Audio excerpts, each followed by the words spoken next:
My husband's family disowned him for defending me, but karma delivered a multi-million-dollar twist.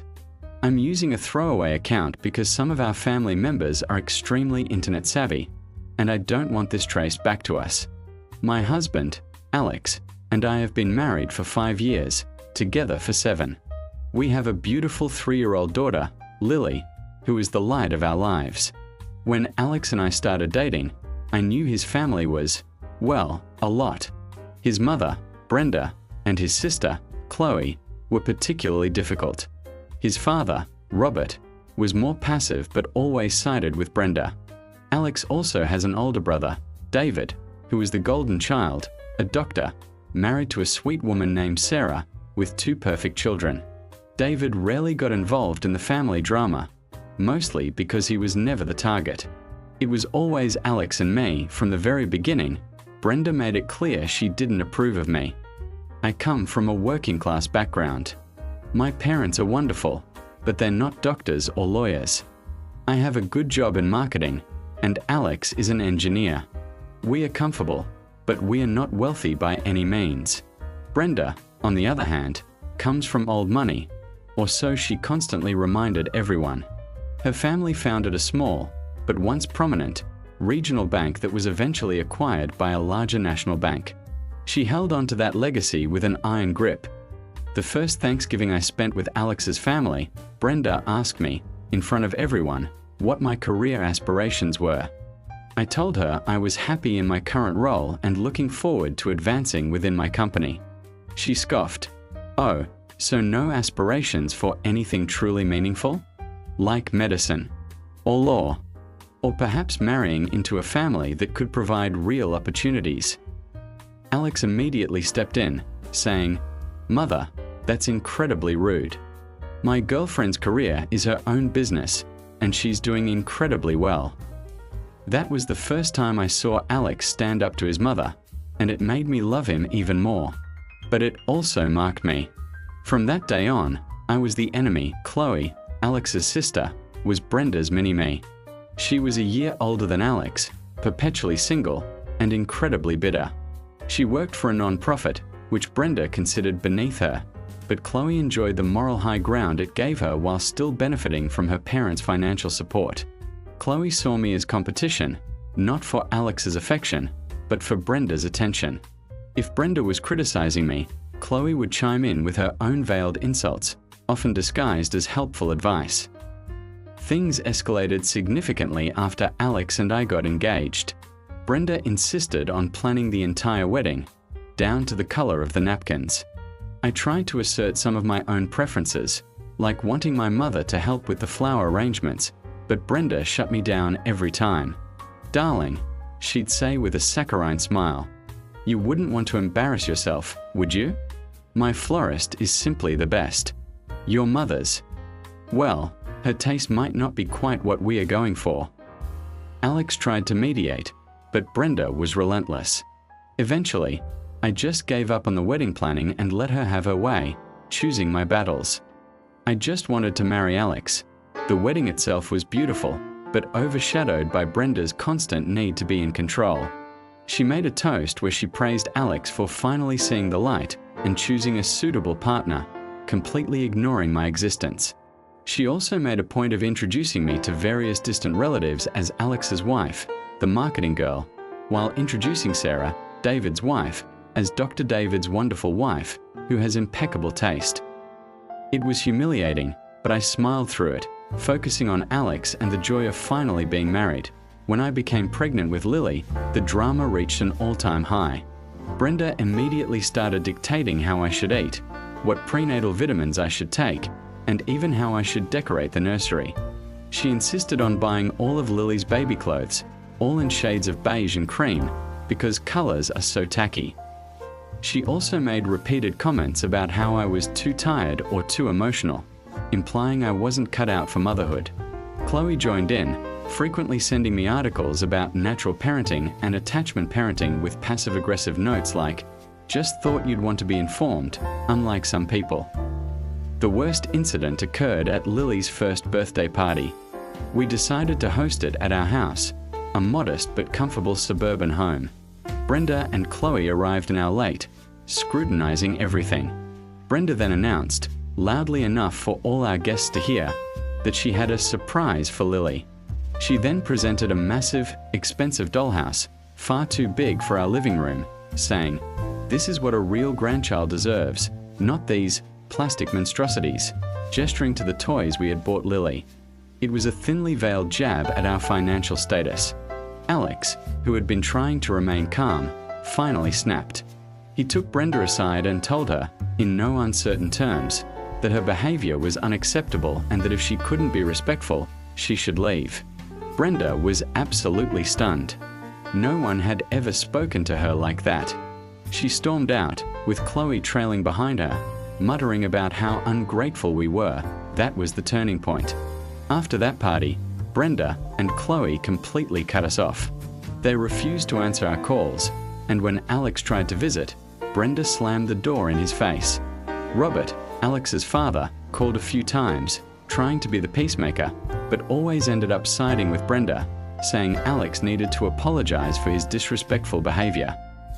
Alex, for his part, refused to apologize for standing up for me and our daughter. He said he was tired of being treated like a second-class citizen in his own family, and he wouldn't tolerate them disrespecting his wife and child. For a few months, it was actually peaceful. We enjoyed our little family, free from the constant criticism and judgment. David and Sarah continued to maintain contact with us, but they were careful not to upset Brenda, which meant their visits were rare and usually secretive. They were genuinely kind, and Sarah often expressed her regret about Brenda's behavior. Then came the bombshell. Alex's maternal grandmother, Eleanor, passed away. Eleanor was a sweet, sharp woman who had always been kind to me, despite Brenda's obvious disapproval. She lived a quiet life and we didn't know much about her financial situation, other than that she came from the same old money as Brenda. We assumed that most of her estate would go to Brenda and her children. The will reading was an incredibly tense affair. Brenda, Chloe, Robert, David, Sarah, Alex, and I were all present. The lawyer, a stern woman in her 60s, began reading. Eleanor had left specific bequests to various charities and a few distant relatives. Then she got to the main beneficiaries. To Brenda, she left a modest sum and a collection of antique teacups. To Chloe, she left an even smaller sum and some costume jewelry.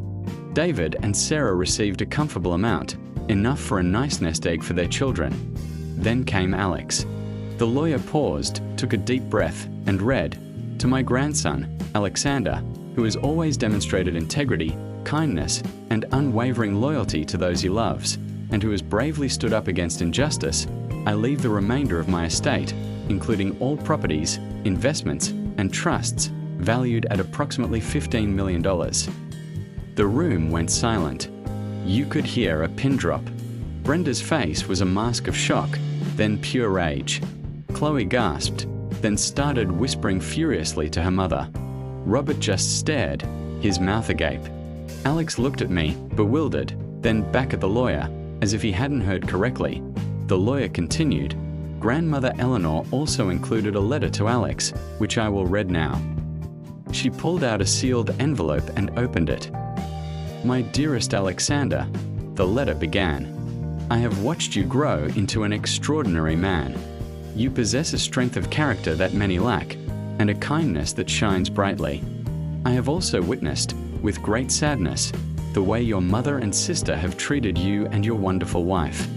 I believe true wealth lies not in material possessions, but in the love and respect we show to others. While I hope this inheritance will provide you and your family with security and comfort, I also hope it will serve as a reminder that standing up for what is right, even when it means facing adversity from your own family, is always the noble path. Your integrity and your love for your wife and daughter are worth more than any fortune. This is my way of ensuring you are never made to feel less than you are, and that your family is always provided for." As the lawyer finished reading, Brenda's face was beet red. She started to speak, but the lawyer held up a hand. "Furthermore," she said, "Grandmother Eleanor stipulated that should anyone attempt to contest this will or harass Alexander and his family regarding this inheritance, their own bequests will be immediately revoked and redirected to a specific charity. She looked pointedly at Brenda and Chloe. The meeting ended abruptly after that. Brenda and Chloe stormed out without a word. Robert mumbled something about needing to process this. David and Sarah stayed behind, offering their congratulations, looking genuinely happy for us, but also clearly uncomfortable with the family dynamic. In the days that followed, the phone call started. First, Robert, trying to reason with Alex. "Son, your mother is devastated. This is a huge misunderstanding. Eleanor must have been confused. You need to share this with your family. It's only fair. We are family, after all." Alex politely but firmly told him that Eleanor's wishes were clear and that he would honor them. Then came the calls from Brenda and Chloe. They were a mix of outrage, feigned sadness, and blatant demands. "How could you let this happen, Alex? Do you know how much your grandmother loved me? She must have been manipulated.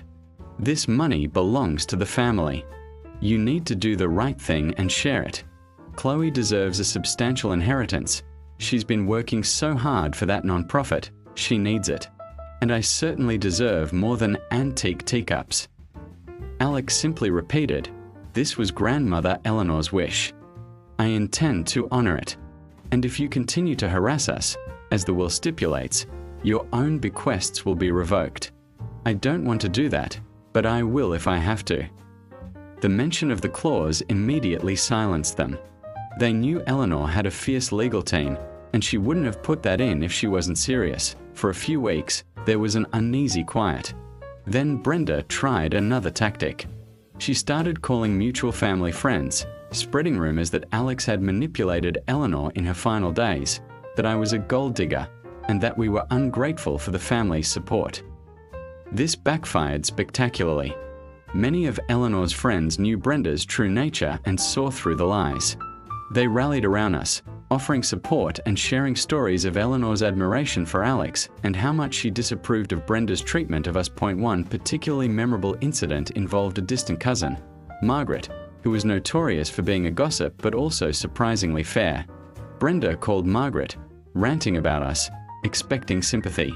Instead, Margaret calmly said, "Brenda, I was with Eleanor 2 weeks before she passed. She was lucid, sharp as a tack, and very clear about her intentions. She told me herself that she admired Alex for his loyalty to his wife and daughter, and that she wanted to ensure they were secure, especially given how you've treated them. She said she was tired of your snobbery and Chloe's self-pity. So, I suggest you stop spreading these malicious lies, because it's only making you look worse." Margaret then hung up. That call apparently sent Brenda into a silent fury. Chloe, being Chloe, tried a more direct approach. She showed up at our house unannounced, begging Alex to reconsider. "Please, Alex, think of me. I'm struggling. You know how important my work is. This money could change everything for me. You can't just leave me with nothing while you have millions." She even cried, a performance I hadn't seen from her since childhood. Alex looked at her, his expression unreadable. He calmly said, "Chloe, you chose to cut us out of your life. You chose to disrespect my wife and daughter. This is the consequence of your actions. I'm not going to give you a penny of Eleanor's money." Chloe left in a huff, slamming the door. We used a portion of the inheritance to pay off our mortgage, set up substantial college funds for Lily, and invest wisely. Alex also started a foundation in Eleanor's name, supporting young engineers from underprivileged backgrounds, something he knew Eleanor would have approved of. We still live in our same house, drive our same cars, and live a relatively modest life, but with the incredible security that the inheritance provides. David and Sarah are still in our lives, and we are grateful for their continued friendship. They've been supportive, and Sarah even admitted to me how much she admired Alex for standing up to his mother all those years. They're careful about what they say to Brenda, but their actions speak volumes. Brenda and Chloe, on the other hand, are now completely estranged. They tried one last desperate attempt by sending us a legal letter, essentially demanding a share of the inheritance, claiming family precedent and emotional distress. We forwarded it to Eleanor's lawyer, who promptly sent them a very stern letter reminding them of the will's stipulations and the consequences of attempting to contest it. That was the last we heard from them directly. The silence has been truly golden. We sometimes hear through the grapevine that Brenda is bitter and often complains about Alex to anyone who will listen, but her audience is shrinking. Her own friends are tired of her constant complaining and sense of entitlement. Chloe is still working for her nonprofit, still single, and still relying heavily on her parents' dwindling financial support. Their small bequests from Eleanor are long gone, spent on impulse purchases and therapy. Alex and I often reflect on the irony of it all. Brenda and Chloe, who constantly boasted about their family's wealth and prestige, are now struggling, while Alex, the disappointment, the one who dared to marry the marketing girl, is now independently wealthy. It wasn't about the money for us, not truly. It was about Alex finally finding his voice and standing up for his family. Eleanor recognized that and rewarded his integrity. It's a powerful lesson in karma and a reminder that true value isn't measured in dollars, but in dignity and love. And sometimes, just sometimes, doing the right thing pays off in ways you could never imagine.